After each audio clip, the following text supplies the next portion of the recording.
Do you know LeBron James is nicknamed the Little Emperor? No, you didn't. Anyway, here are the top 10 basketball reference nicknames you've never heard of.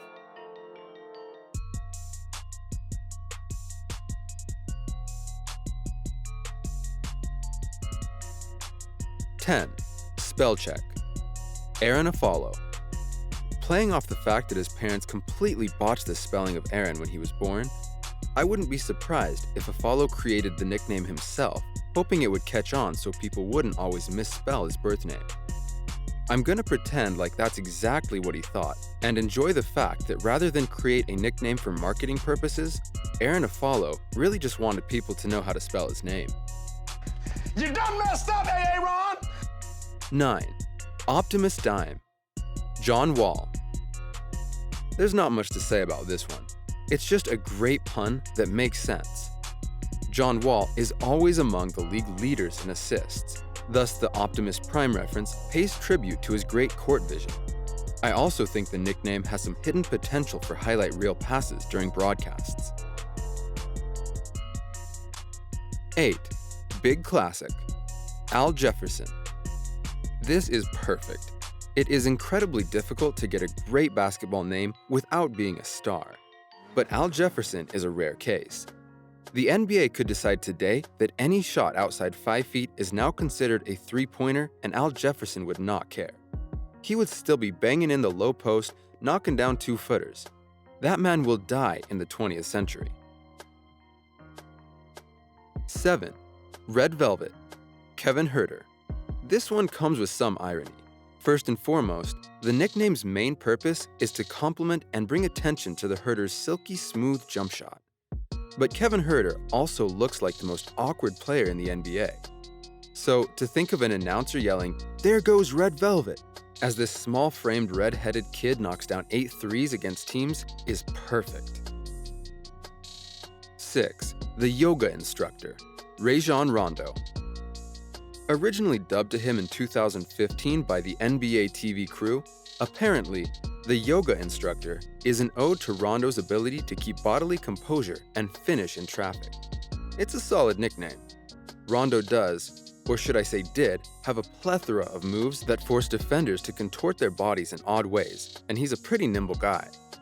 Maybe he'll become an actual yoga instructor post-basketball. 5. Slow-Mo Joe. Joe Ingles. I'm fairly confident that Joe Ingles has never actually tried his hardest in a game. His movements are just so damn slow. The NBA literally refuses to put him in three-point contests because they know there's no chance that he gets through all the racks. And he shot 44% on threes 2 of the past 3 seasons. That's the crazy part. He's still a super effective player despite his snail-like speed. He can spot up for threes, handle the ball in pick and rolls, and irritate opponents on defense. So the slow-mo works perfectly to his advantage. It leads opponents to underestimate him until they get on the court and are immediately embarrassed by a 45-year-old suburban dad.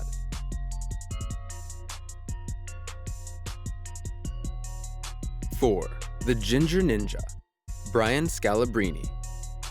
The only nicknames you ever hear for Brian Scalabrine is White Mamba or people calling him the GOAT. But I honestly like the Ginger Ninja more than either of those.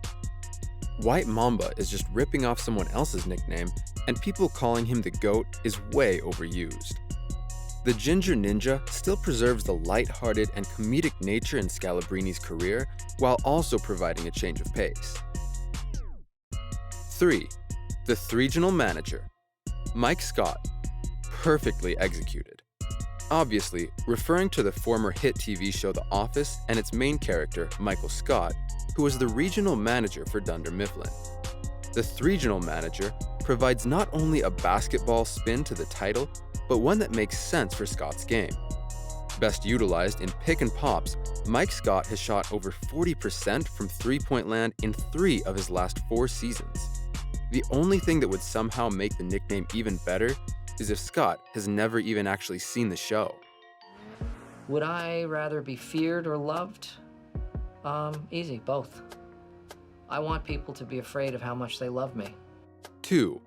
Bloodsport. James Johnson. This is simple but very informative.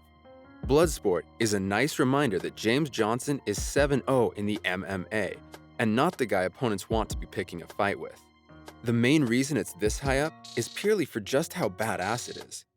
If you see that someone is nicknamed Bloodsport, you automatically have to respect them. 1. The Prince of Darkness, Bill Lambier. Jesus Christ, this is intense. We have names like Spellcheck and Optimus Dime on this list. Fun, light-hearted nicknames that can be used when broadcasting gets a bit dull. But Prince of Darkness? That's a horror movie. That's fitting for Bill Lambier though, because I too would be horrified when matched up with Lambier and would probably forget how to play basketball altogether.